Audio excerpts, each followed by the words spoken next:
Assalamualaikum warahmatullahi wabarakatuh.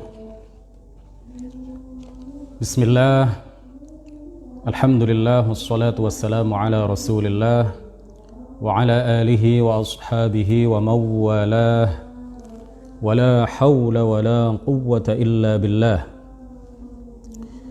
Rabbi shrah li sadri wa yassir li amri wa thabbitni ala al-iman. Allahumma la sahla illa ma ja'altahu sahla wa anta ya hayyu ya qayyum taj'alul hazna idza syi'ta sahla. Allahumma afina fi abdanina, Allahumma afina fi asma'ina, Allahumma afina fi absarina, la ilaha illa ant. Allahumma inna na'udzubika minal barasi wal jununi wal judhami wa min sayyi'il asqam. تحصنا بذي العزة والجبروت واعتصمنا برب الملكوت وتوكلنا على الحي الذي لا يموت. اللهم اصرف عنا الوباء وقنا شر الداء بلطفك ورحمتك إنك على كل شيء قدير. Para pemirsa NO Online yang mudah-mudahan semuanya senantiasa mendapatkan limpahan taufik, rahmah serta hidayah dari Allah Subhanahu wa ta'ala. Puji syukur marilah sama-sama kita haturkan kepada Allah. Salawat serta salam mudah-mudahan senantiasa tercurahkan kepada junjungan kita Nabi Agung, Nabi besar Muhammad sallallahu alaihi wasallam. Kita lanjutkan pembahasan kita mengenai masalah bid'ah. Ada beberapa syubhat yang dilontarkan oleh orang-orang Wahabi ketika mereka mengatakan bahwa seluruh bid'ah itu adalah dhalalah. Seluruh bid'ah itu jika dilakukan oleh seseorang maka akan mengantarkan kepada kesesatan, dan setiap kesesatan akan menyerumuskan seseorang ke dalam api neraka. Ada banyak sekali syubhat yang mereka lontarkan untuk mengelabui orang-orang awam. Kata mereka bahwa seluruh bid'ah itu adalah sesat. Semua apa yang tidak pernah dilakukan oleh Rasulullah, semua apa yang tidak pernah dilakukan oleh para khulafa rasyidun, maka itu tidak boleh kita lakukan pada masa sekarang. Syubhat itu artinya adalah sesuatu yang mereka lontarkan. Ya, syubhat jamaknya adalah syubah. Syubhat atau syubah itu adalah sesuatu yang mereka lontarkan kepada orang-orang awam untuk mengaburkan hal yang sebenarnya, untuk mengelabui orang-orang awam bahwa semua bid'ah itu adalah dhalalah.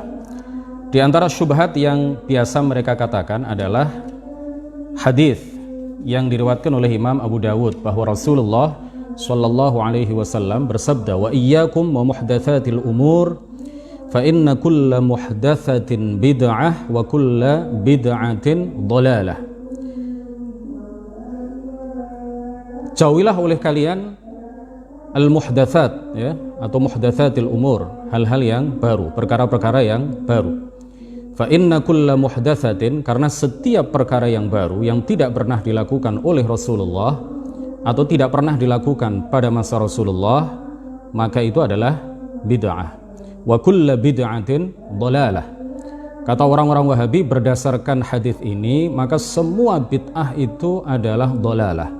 Semua yang tidak pernah dilakukan oleh Rasulullah atau di masa Rasulullah atau tidak pernah dilakukan oleh al-khulafa ar-rasyidun berarti tidak boleh kita lakukan pada masa sekarang, karena semua itu adalah bid'ah, sesat, dan setiap kesesatan akan menyerumuskan pelakunya kepada api neraka. Bagaimana kita menjawab syubhat mereka ini? Kita mengatakan bahwa hadis ini adalah amun makhsus. Hadis ini adalah umum tetapi dikhususkan. Nah, ini cerdasnya para ulama ketika itu. Ketika ada hadis yang mengatakan bahwa setiap bid'ah adalah sesat, tetapi di sisi yang lain ada hadis yang menyatakan bahwa man sanna fil islami sunnatan hasanah. Yang satu riwayat Abu Dawud, yang kedua riwayat Imam Muslim. Kemudian para ulama melakukan al-jama' wa taufiq. Para ulama melakukan pengkompromian. Para ulama melakukan pemaduan. para ulama mengumpulkan dan memadukan serta mengkompromikan antara dua hadis ini sehingga tidak bertentangan satu sama lain. Jadi kalau yang dipakai adalah hanya hadis wa kullu bid'atin dhalalah, maka hadis yang satunya berarti tidak bisa dipakai karena zahirnya bahwa kedua hadis ini saling bertentangan.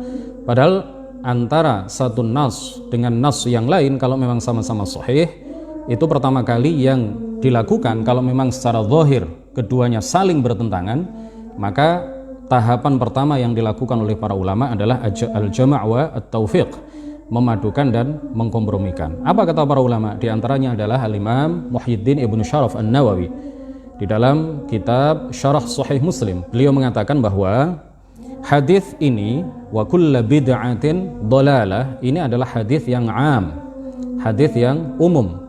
Ditakhsis, ya, dikhususkan maknanya oleh hadis lain yang berbunyi man sanna fil islami sunnatan hasanatan falahu ajruha wa ajru man amila biha min ba'dihi min ghairi an yanqusa min ujurihim syai' wa man sanna fil islami sunnatan sayyi'atan fa alaihi wizruha wa wizru man amila biha ba'dah min ghairi an yanqusa min auzarihim syai'.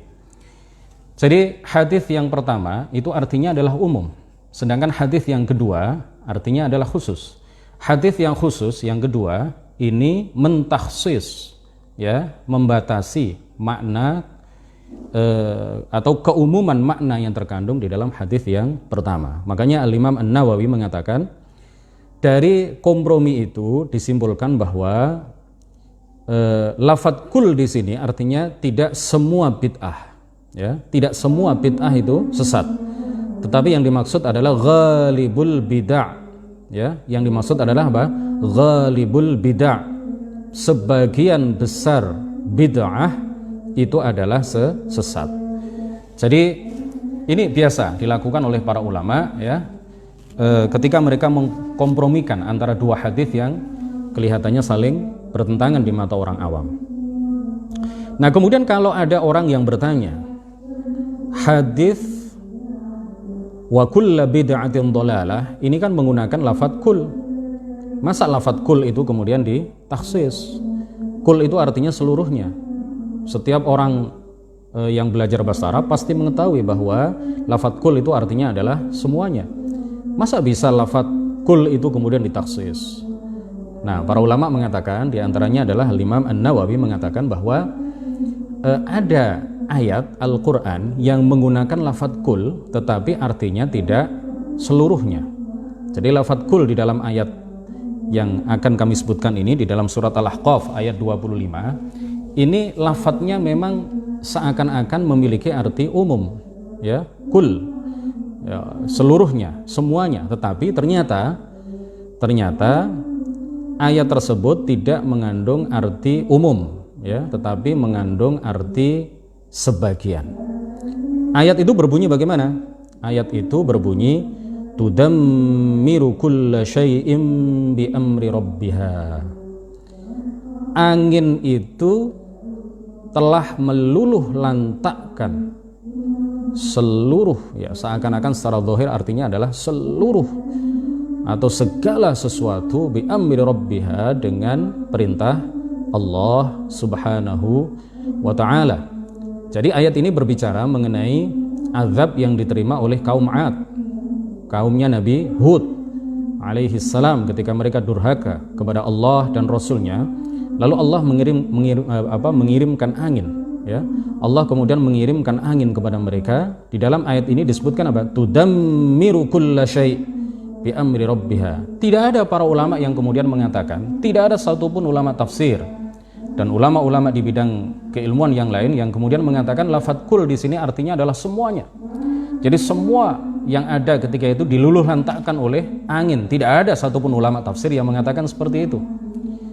Karena apa? Faktanya langit masih ada, tidak dihancurkan, diluluh lantakkan oleh angin ketika itu. Jadi yang dimaksud kulla syai'in di dalam ayat itu adalah kaum Nabi 'Ad beserta harta benda mereka. Jadi ada takhsis di situ. Oleh karena itu para ulama kemudian mengatakan, di antaranya adalah Imam An-Nawawi dan ulama-ulama yang lain mengatakan bahwa wa kulla bid'atin dhalalah, fa inna kulla muhdatsatin bid'ah wa kulla bid'atin dhalalah. Ini lafadz kul di situ artinya bukan semuanya. Segala sesuatu yang tidak pernah dilakukan oleh Rasul adalah bid'ah, tidak. Tetapi yang dimaksud adalah apa? Ghalibul bid'ah. Nah, ini syubhat yang pertama sudah kita jawab. Kemudian yang kedua, mereka juga biasa melontarkan syubhat seperti ini. Kata mereka, man sanna hadis, man sanna fil islami sunnatan hasanatan, barang siapa yang merintis sebuah kebaikan di dalam Islam, falahu ajruha wa ajru man amila biha min ba'dih. Nah, hadis ini kata mereka artinya adalah bahwa barang siapa yang merintis sebuah perkara yang baik di masa Rasulullah Shallallahu Alaihi Wasallam, maka dia mendapatkan pahala yang besar. Kata mereka hadis ini hanya khusus berlaku di masa Rasulullah, tidak berlaku setelah masa Rasulullah Shallallahu Alaihi Wasallam. Begitu yang mereka lontarkan kepada orang-orang awam. Bagaimana para ulama menjawab? Para ulama mengatakan bahwa ada kaidah yang telah disepakati oleh para ulama.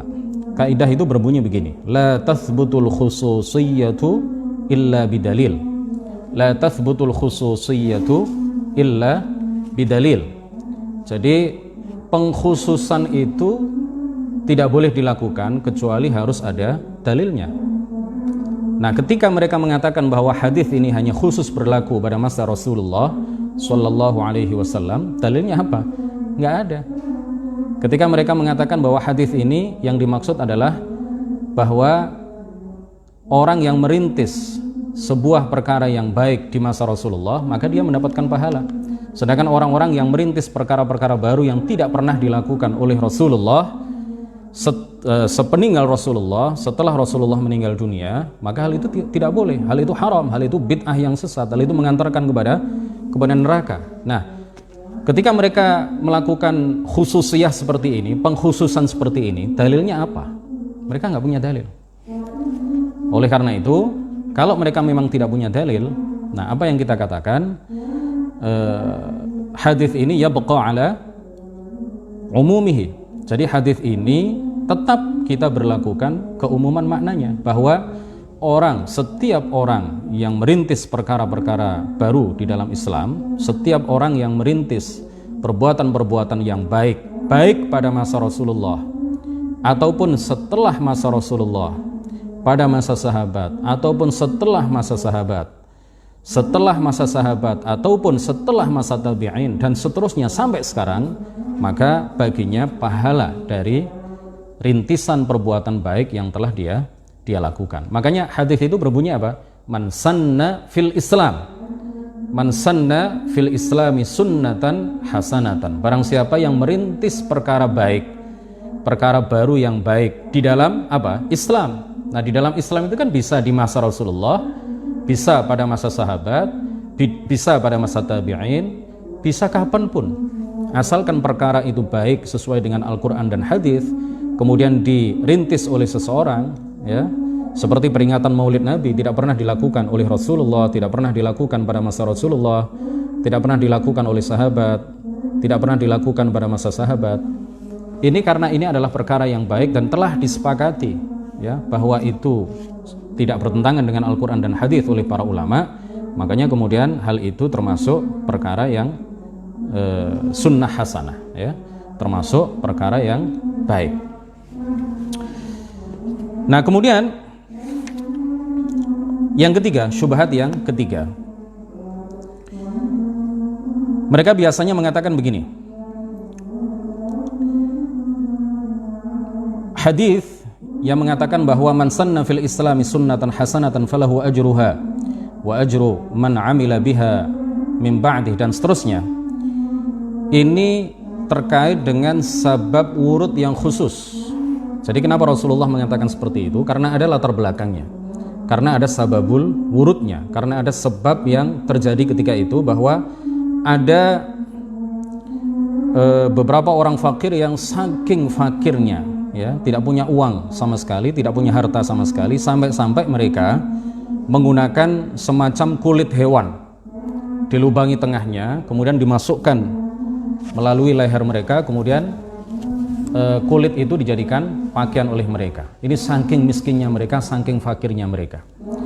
Ketika melihat itu, Rasulullah Shallallahu Alaihi Wasallam kemudian bersedih, ya, berubah paras mukanya, merasa bersedih, kasihan melihat mereka. Kemudian ada beberapa orang sahabat yang berinisiatif untuk mengumpulkan sedekah, ya, jama' tabarru'at, ya, mengumpulkan sedekah dari para sahabat, kemudian diberikan kepada orang-orang fakir itu. Melihat apa yang dilakukan oleh para sahabat ini, kemudian Rasulullah Shallallahu Alaihi Wasallam sangat bergembira. Kemudian beliau mengatakan apa? Man sanna fil Islami sunnatan hasanatan, falahu ajruha wa ajru man amila biha, dan seterusnya. Nah, orang-orang Wahabi mengatakan bahwa hadis ini jangan ditarik ke makna yang umum, karena memang sebabnya itu khusus. Sebabnya itu karena seperti itu, seperti yang tadi sudah kami jelaskan. Dan hadis Rasulullah, ya, di mana beliau bersabda man sanna fil islami sunnatan hasanatan, ini adalah pujian dari beliau kepada orang-orang yang mengeluarkan sedekah, kepada orang-orang yang menyisihkan sebagian hartanya untuk disedekahkan kepada orang-orang yang fakir. Dan ini sama dengan hadis-hadis lain yang menjelaskan tentang keutamaan sedekah. Nah, kita jawab bagaimana? Kita jawab bahwa para ulama berpedoman kepada satu kaidah, al-ibratu bi'umumil lafz la bi khusus as-sabab. Yang dijadikan pedoman itu adalah keumuman lafal sebuah dalil, bukan kekhususan sebabnya. Hadis itu memang disabdakan oleh Rasulullah dengan dilatar belakangi sebab tertentu, tetapi Rasulullah kan kemudian tidak mengatakan secara khusus, ya. Tetapi kemudian Rasulullah Shallallahu Alaihi Wasallam menyabdakan sabda yang umum, man sanna fil islami sunnatan hasanatan. Rasulullah memuji para sahabat yang mengumpulkan sedekah untuk diberikan kepada orang-orang fakir itu. Rasulullah juga memuji orang-orang yang merintis setiap perkara baru sepeninggal beliau. Sepeninggal beliau, sepeninggal para sahabat, ya. Kalau ada orang-orang yang merintis, memulai sebuah perkara baik, sebuah perkara yang tidak pernah dilakukan oleh Rasulullah Shallallahu Alaihi Wasallam, tetapi tidak bertentangan dengan Al-Quran, bahkan ada kesesuaian dengan Al-Quran dan hadis, maka orang tersebut juga masuk dalam pujian hadis ini. Nah, begitu para ulama memahami. Tidak seperti yang dipahami oleh orang-orang Wahabi. Kemudian syubhat yang keempat. Orang-orang Wahabi biasanya mengatakan, ya, sebagian dari mereka mengatakan bahwa hadis yang berbunyi wa kullu bid'atin dhalalah ini tidak ditakhsis, tidak dikhususkan oleh hadis man sanna fil islami sunnatan hasanatan, tetapi sebaliknya, hadis yang berbunyi man sanna fil islami sunnatan hasanatan ini ditakhsis oleh hadis wa kullu bid'atin dhalalah. Artinya mereka tetap bersikukuh mengatakan bahwa setiap perkara yang baru yang tidak pernah dilakukan oleh Rasulullah itu semuanya sesat, tidak boleh kita lakukan. Nah, apa bantahan yang kita sampaikan kepada mereka? Kita mengatakan seperti yang dikatakan oleh para ulama. Lagi-lagi kita mengutip Al-Imam An-Nawawi, Muhyiddin Ibnu Syaraf An-Nawawi. Apa yang beliau katakan? Jadi kalau kemudian orang-orang Wahabi mengatakan bahwa hadis wa kullu bid'atin dhalalah itu tidak ditaksis oleh hadis man sanna fil islami sunnatan hasanah, justru sebaliknya, hadis yang berbunyi man sanna fil islami sunnatan hasanatan itu ditaksis, dikhususkan oleh hadis wa kullu bid'atin dhalalah, ini adalah penafsiran yang ngawur. Tidak ada satupun ulama yang mengatakan seperti itu.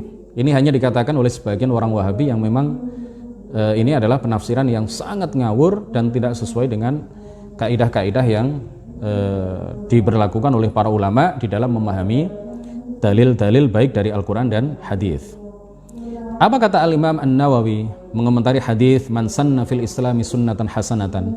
Beliau mengatakan di dalam kitab Syarah Sahih Muslim, fihil hathu Di dalamnya ada anjuran 'alal ibtida'i bil khairat, untuk memulai perkara yang baik, ya, merintis perkara-perkara yang baik. Wasannis sunanil hasanat, dan merintis sunnah-sunnah yang baik, perkara-perkara yang baik yang sesuai dengan Al-Qur'an dan hadis. Wat tahdhiru minal abatil, dan memperingatkan masyarakat dari kebatilan-kebatilan. Wal mustaqbahat, dan perbuatan-perbuatan yang buruk yang tidak sesuai dengan Al-Qur'an dan hadis.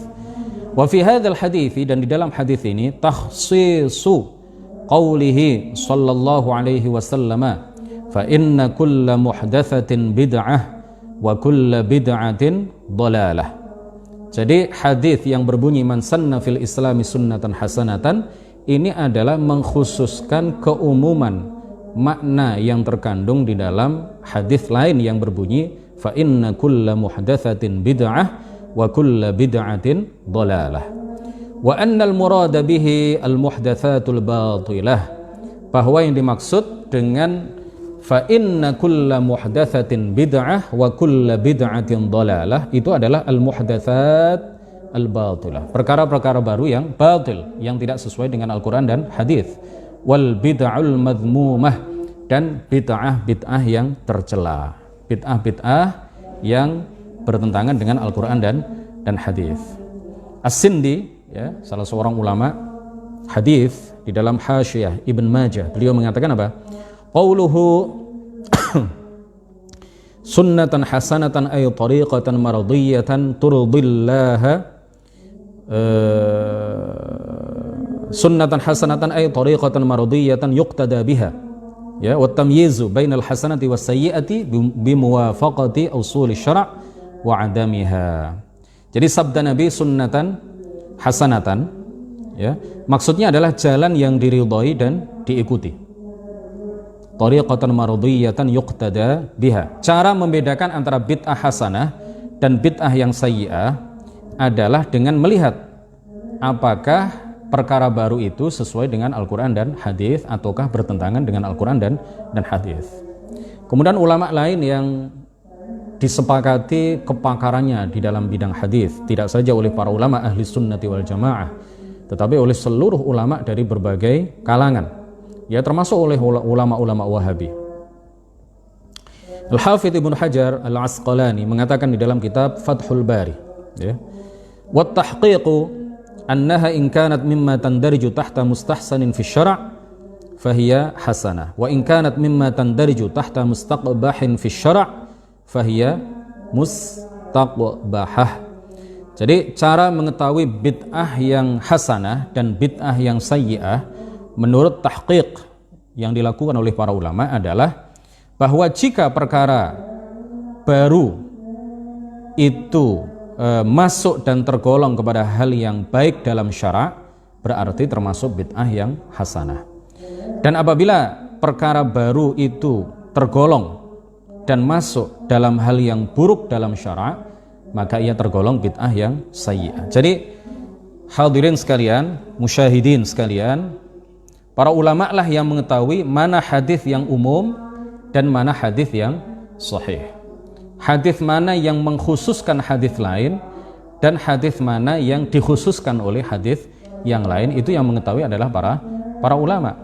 Mana hadis yang mengkhususkan dan mana hadis yang dikhususkan, itu yang menentukan adalah para ulama. Jadi bukan sembarang orang, bukan orang-orang awam yang menganggap diri mereka sebagai orang-orang yang telah mencapai derajat ulama, tetapi sebenarnya mereka sama sekali jauh dari kenyataan yang sebenarnya. Kemudian yang kelima, syubhat yang kelima, ini juga biasa disampaikan oleh orang-orang Wahabi, biasa dilontarkan oleh orang-orang Wahabi untuk mengelabui orang-orang yang awam di kalangan kita, di kalangan para ahlus sunnati wal jamaah. Mereka mengatakan apa? Bid'ah yang diperbolehkan itu adalah bid'ah dalam urusan dunia, kata mereka. Itu pun sebetulnya bid'ah secara bahasa saja. Sedangkan bid'ah dalam urusan ibadah itu adalah haram, sesat, bahkan mendekati syirik. Orang-orang Wahabi biasa mengatakan seperti itu. Jadi yang diperbolehkan itu ketika mereka sudah terpojok, ya, ketika kita sudah menjawab syubhat mereka, melakukan bantahan-bantahan terhadap beberapa syubhat sebelumnya. Kemudian mereka mengeluarkan senjata yang sebenarnya bukan senjata, tetapi itu dianggap senjata yang kuat oleh mereka, tetapi gampang sekali untuk mematahkan senjata itu. Mereka biasanya mengatakan yang diperbolehkan itu adalah bid'ah dalam masalah urusan dunia, bukan dalam masalah syariat. Itu pun bid'ah secara bahasa, bukan bid'ah secara syara, kata mereka. Kita katakan bahwa sholat berjamaah di belakang satu imam, sholat taraweh berjamaah di belakang satu imam yang dilakukan, dirintis dimulai pada masa Sayyiduna Umar, dirintis dimulai oleh beliau, ya, padahal sebelumnya tidak ada. Padahal sebelumnya orang-orang sholat qiyamul Ramadan, sholat sunnah pada malam-malam bulan Ramadan itu tidak secara berjamaah. Siapa yang memulai pertama kali itu? Siapa yang sunnatan hasanatan di dalam masalah itu, sehingga kemudian mengumpulkan orang-orang, ya, dalam satu jamaah di belakang satu imam, kemudian mereka melakukan sholat taraweh berjamaah. Siapa yang melakukan itu pertama kali? Yang merintis hal itu pertama kali adalah Sayyiduna Umar ibnul Khattab radhiyallahu anhu. Para sahabat kemudian dikumpulkan, ya, di Masjid Nabawi. Kemudian beliau meminta kepada salah seorang sahabat yang bernama Ubay bin Ka'ab sebagai aqra'us sahabah, sahabat Nabi yang paling bagus bacaannya, untuk menjadi imam bagi sholat tarawih yang dilakukan ketika itu. Ketika beliau melihat orang-orang melakukan sholat tarawih berjamaah di belakang satu imam, beliau kemudian mengatakan apa? Ni'mal bid'atu hadhihi, atau ni'matil bid'atu hadhihi, sebaik-baik bid'ah adalah ini. Apakah sholat tarawih di belakang satu imam itu bukan dalam masalah ibadah? Apakah itu urusan dunia? Apakah itu urusan dunia sehingga menjadi dalil atau dalih bagi orang Wahabi untuk mengatakan bahwa bid'ah yang baik itu adalah bid'ah dalam masalah-masalah dunia? Ya, seperti mobil itu bid'ah karena nggak ada pada masa Rasulullah. Kata orang Wahabi itu boleh karena itu urusan dunia. Mikrofon, kata mereka, itu bid'ah karena tidak pernah ada di masa Rasulullah Shallallahu Alaihi Wasallam, dan itu boleh kata orang Wahabi karena itu urusan dunia. Baik, oke. Kalau apa yang kamu katakan seperti itu, coba perhatikan Sayyidina Umar ibnul Khattab radhiyallahu anhu mengumpulkan para sahabat ketika beliau menjadi khalifah, melakukan sholat tarawih di belakang satu imam. Kemudian beliau mengatakan ini adalah sebaik-baik bid'ah. Apakah jamaah sholat tarawih itu termasuk urusan dunia, ataukah ini adalah ibadah? Ibadah. Ini adalah ibadah. Jadi nggak bisa ngeles lagi orang-orang Wahabi. Bagaimana mereka ngeles lagi? Bagaimana mereka lari dari hal ini? Mereka nggak bisa lari dari hal ini, nggak bisa ngeles. Kemudian juga sudah kita contohkan beberapa contoh pada pertemuan sebelumnya bahwa Abdullah ibnu Umar misalkan, ya, ketika membaca tasyahud itu menambahkan zikir yang tidak pernah atau bacaan yang tidak pernah diajarkan oleh Rasulullah. Ketika beliau membaca tasyahud itu beliau tambahkan wahdahu la syarikalah. Padahal Rasulullah hanya mengajarkan sampai asyhadu an la ilaha illallah. Abdullah ibnu Umar menambahkan wahdahu la syarikalah. Ini bid'ah karena tidak pernah dilakukan, tidak pernah diajarkan oleh baginda Rasulullah Shallallahu Alaihi Wasallam, dan ini bukan dalam urusan dunia, ini adalah urusan ibadah. Kemudian contoh lain adalah ketika ada, ini sudah kita singgung pada pertemuan sebelumnya, ketika Rasulullah menjadi imam, kemudian di belakang beliau ada seseorang yang membaca zikir di dalam i'tidal dengan bacaan zikir yang tidak pernah dilakukan dan tidak pernah diajarkan oleh Rasulullah Shallallahu Alaihi Wasallam. Rasulullah tidak menegur sahabat itu, Rasulullah juga tidak melarangnya. Bahkan beliau mengatakan, ra'aitu bid'atan wa thalathina malakan yabtadirunaha ayyuhum yaktubuha awal. Bahkan orang itu mendapatkan pujian setinggi langit dari baginda Rasulullah Shallallahu Alaihi Wasallam, ya, mengenai apa yang dia lakukan, padahal itu adalah bid'ah. Jadi urusan baca zikir di dalam sholat itu masuk urusan dunia atau masuk urusan ibadah, urusan akhirat. Kemudian doa kunut, sebagaimana yang sudah kita sampaikan pada beberapa pertemuan yang lalu, 2 pertemuan yang lalu, bahwa doa kunut yang warid, ya, itu yang diajarkan oleh Rasulullah, yang ma'thur, yang diajarkan dan dilakukan, dibaca oleh Rasulullah Shallallahu Alaihi Wasallam itu tidak sama dengan doa kunut yang dibaca oleh umumnya masyarakat pada masa sekarang. Tetapi hal itu dibolehkan oleh para ulama, ya. Di antaranya adalah Imam An-Nawawi di dalam Raudhah At-Talibin, beliau menjelaskan bahwa para ulama itu menambahkan wala ya'izzu man 'adait, ya. Padahal itu tidak pernah dilakukan, tidak pernah diajarkan oleh Rasulullah Shallallahu Alaihi Wasallam, dan kemudian itu diikuti oleh para ulama, diikuti oleh masyarakat umum, diikuti oleh umat Islam dari masa ke masa, sampai orang-orang Wahabi juga membaca beberapa tambahan redaksi doa kunut yang tidak ma'thur, yang tidak warid, tidak pernah diajarkan dan tidak pernah dilakukan oleh Rasulullah Shallallahu Alaihi Wasallam. Ini adalah bid'ah karena Rasulullah tidak mengajarkan. Ya, ini adalah bid'ah karena Rasulullah tidak pernah melakukan itu, tidak pernah menambahkan redaksi seperti itu. Ini bukan redaksi yang ma'thur, bukan redaksi yang warid dari Rasulullah Shallallahu Alaihi Wasallam. Nah, urusan doa kunut di dalam sholat subuh atau kunut nazilah dalam sholat 5 waktu dengan redaksi-redaksi tambahan yang disusun oleh beberapa orang ulama yang tidak pernah dilakukan oleh Rasulullah, itu apakah bukan urusan agama? Apakah itu bukan urusan ibadah? Apakah itu urusan dunia? Bukan, urusan ibadah. Dan itu dibolehkan oleh para ulama dari masa ke masa. Kemudian juga menulis sholawat, ya, menulis sholawat setelah kita menyebut atau setelah kita menulis nama Muhammad, kemudian kita tulis sholawat di belakangnya. Itu juga bid'ah karena tidak pernah diajarkan oleh Rasulullah Shallallahu Alaihi Wasallam. Nah, Rasulullah ketika menulis surat ke beberapa orang, Raja Roma, Raja Romawi, Raja Persia ketika itu, ya, beberapa orang lain mengajak mereka untuk masuk ke dalam agama Islam. Apa yang ditulis oleh Rasulullah Shallallahu Alaihi Wasallam dalam surat-surat yang beliau tulis itu? Beliau hanya mengatakan min Muhammadin Rasulillahi Shallallahu Alaihi Wasallam ila fulan, dari Muhammad Rasulullah kepada fulan. Rasulullah tidak menulis min Muhammadin Rasulillahi, beliau tidak menambahkan salawat setelahnya, Shallallahu Alaihi Wasallam, itu tidak ada. Jadi ini baru diadakan sepeninggal Rasulullah Shallallahu Alaihi Wasallam. Allahu a'lam siapa yang memulai tulisan salawat setelah penyebutan nama Nabi Muhammad Shallallahu Alaihi Wasallam.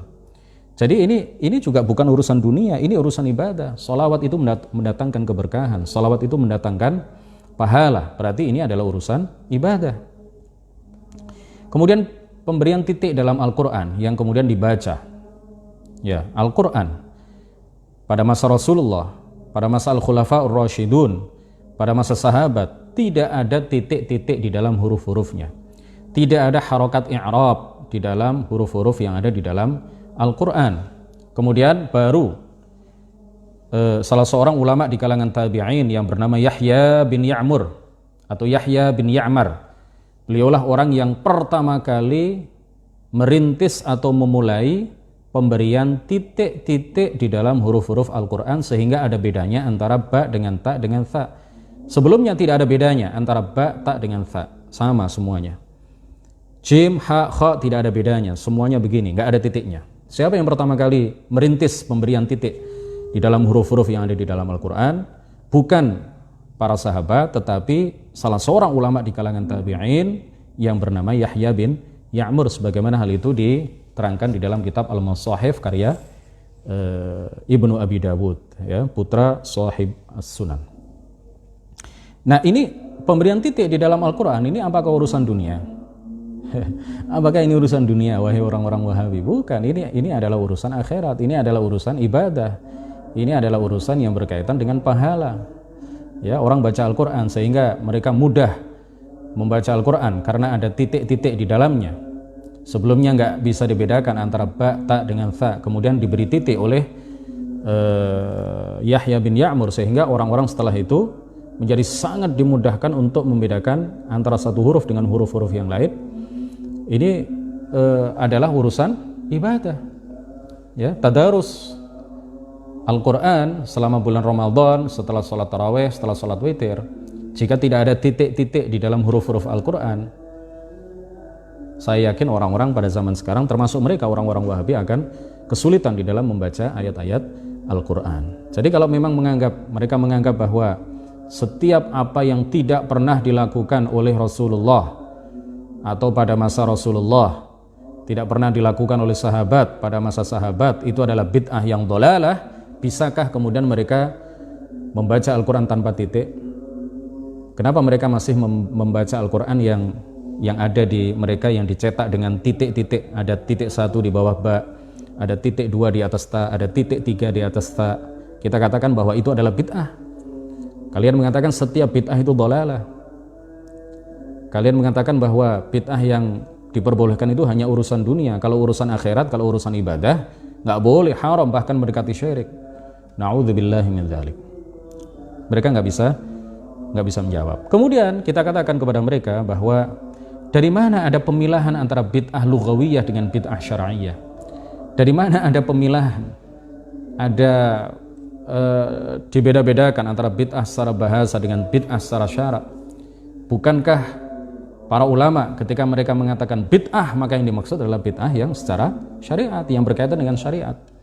Ketika Sayyiduna Umar ibn al-Khattab radhiyallahu anhu mengatakan ni'matil bid'atu hadhihi, atau dalam satu riwayat ni'mal bid'atu hadhihi, itu kemudian dipahami oleh sebagian orang Wahabi, ini kan yang dikatakan Umar ini adalah bid'ah yang secara bahasa. Kita katakan dalil kamu untuk mengatakan, dalil kalian ya, untuk mengatakan bahwa yang dimaksud oleh Sayyidina Umar ketika beliau mengatakan ni'mal bid'atu hadhihi adalah bid'ah secara bahasa, itu dari mana? Dari mana? Bukankah kata bid'ah itu ketika diucapkan oleh seorang ulama yang merupakan hamalatus syara', ya, orang-orang yang membawa syara' ini dari Rasulullah kepada kita secara bersambung, mata rantai sanad, ya, ketika mereka menyebut bid'ah dalam masalah-masalah tertentu sama dengan sebagaimana yang dikatakan oleh Sayyidina Umar, itu bukankah bid'ah yang mereka katakan itu adalah berkaitan dengan syarak? Dari mana dibeda-bedakan, dipilah-pilah antara bid'ah yang secara bahasa dengan bid'ah yang secara syarak? Ini hanya dalih kalian saja, wahai orang-orang Wahabi.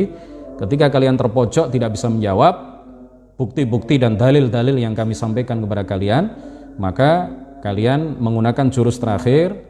Kalian mengatakan bahwa yang boleh itu hanya bid'ah secara bahasa, ya, atau yang dimaksud adalah bid'ah secara bahasa. Adapun bid'ah secara syara' itu nggak ada yang baik, semuanya sesat. Kemudian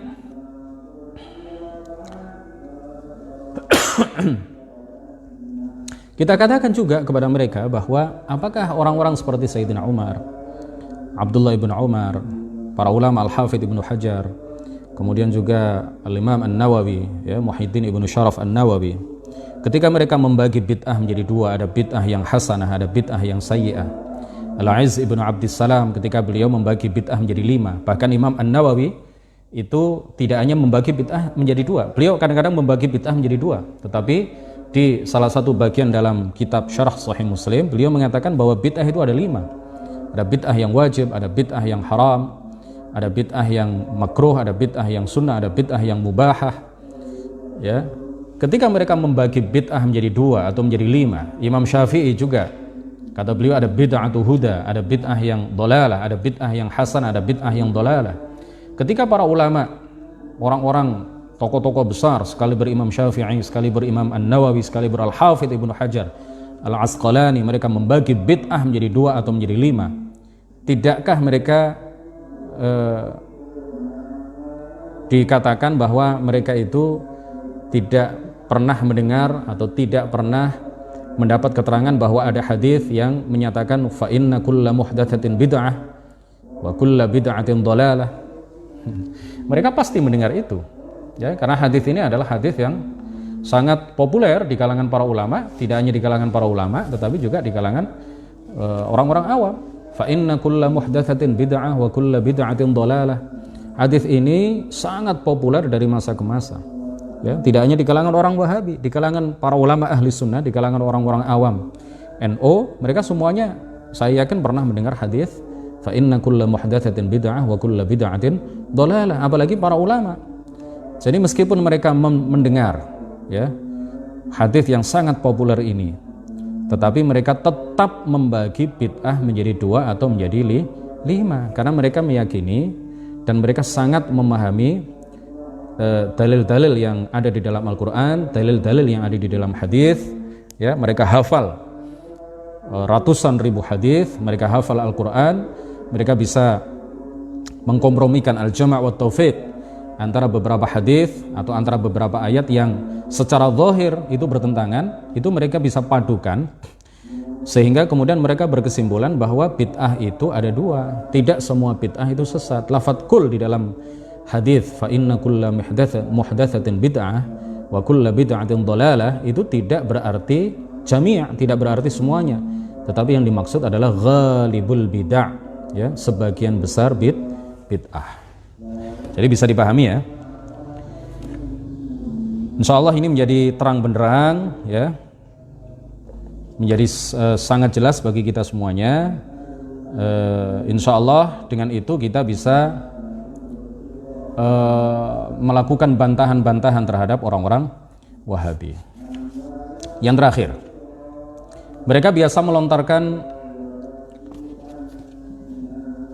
kalimat seperti ini, lau kana hadza khairan lasabaquna ilaihi. Seandainya ini baik, maka para sahabat, maka Rasulullah dan para sahabat pasti akan melakukan ini terlebih dahulu. Pasti mereka akan mendahului kita di dalam melakukan perbuatan ini. Jadi yang mereka maksud adalah seandainya peringatan Maulid Nabi ini baik, kata mereka, maka pasti Rasulullah akan memperingati peringatan Maulid. Seandainya perayaan Maulid itu bagus, maka para sahabat pasti akan mendahului kita di dalam melakukan itu. Seandainya tahlilan, kirim doa, kirim pahala bacaan Al-Quran itu baik, niscaya Rasulullah pasti akan mendahului kita di dalam melakukan itu. Buktinya, kata mereka, Rasulullah tidak ada keterangan di dalam banyak sekali hadis melakukan perayaan Maulid. Faktanya para sahabat juga tidak pernah melakukan perayaan Maulid. Berarti ini memang sesuatu yang tidak baik, karena tidak pernah dilakukan oleh Rasul. Kalau memang itu baik, pasti Rasul melakukan. Kalau itu baik, pasti para sahabat mendahului kita di dalam melakukan itu. Kalau seandainya syubhat seperti ini dilontarkan oleh mereka kepada kita, jawaban kita kepada mereka bagaimana? Kita katakan bahwa Rasulullah memang tidak pernah melakukan. Kita katakan bahwa para sahabat memang tidak pernah melakukan, tetapi apakah Rasulullah pernah melarang? Tetapi apakah para sahabat pernah melarang? Kalau memang Rasulullah tidak pernah melakukan perayaan Maulid, apakah Rasulullah pernah melarang perayaan Maulid? Nggak ada larangan secara tekstual, tidak ada larangan secara eksplisit. Implisit, eksplisit nggak ada. Secara terang benderang maupun secara isyarat nggak ada larangan-larangan yang disampaikan oleh Rasulullah Shallallahu Alaihi Wasallam atau para sahabat terkait dengan misalkan perayaan Maulid Nabi. Makanya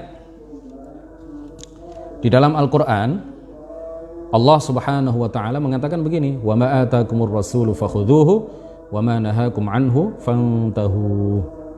Wa ma atakumur rasulu fakhudhuhu. Apa yang diperintahkan oleh Rasulullah, kata Allah, lakukanlah.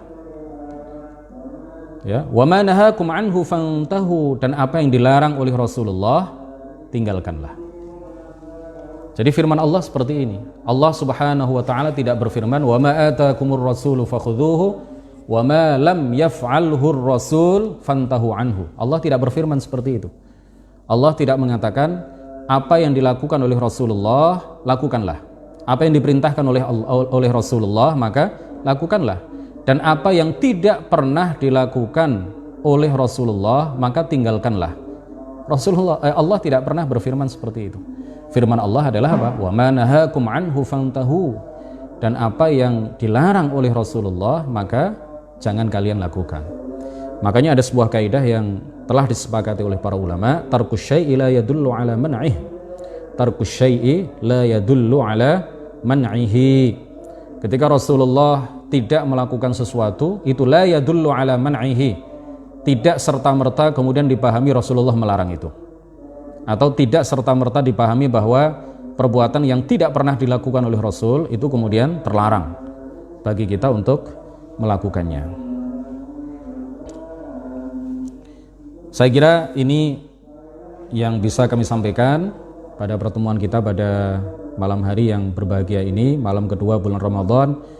Mudah-mudahan siyam kita, qiyam kita, qiraatul Quran kita, dan berbagai ibadah yang kita lakukan selama bulan Ramadan diterima oleh Allah Subhanahu wa Ta'ala, berbuah pahala yang berlipat ganda darinya, dan mudah-mudahan kita nanti akan keluar dari bulan Ramadan sebagai para pemenang, sebagai para peraih maghfirah, peraih rahmah, peraih itqun minan nar, sehingga kita keluar dari bulan Ramadan tergolong sebagai orang-orang yang la'allakum tattaqun, tergolong sebagai orang-orang yang bertakwa kepada Allah Subhanahu wa Ta'ala. Demikian, kurang lebihnya mohon maaf. Terima kasih atas segala perhatian. Wallahul muwaffiq ila aqwamit thariq. Wassalamualaikum warahmatullahi wabarakatuh.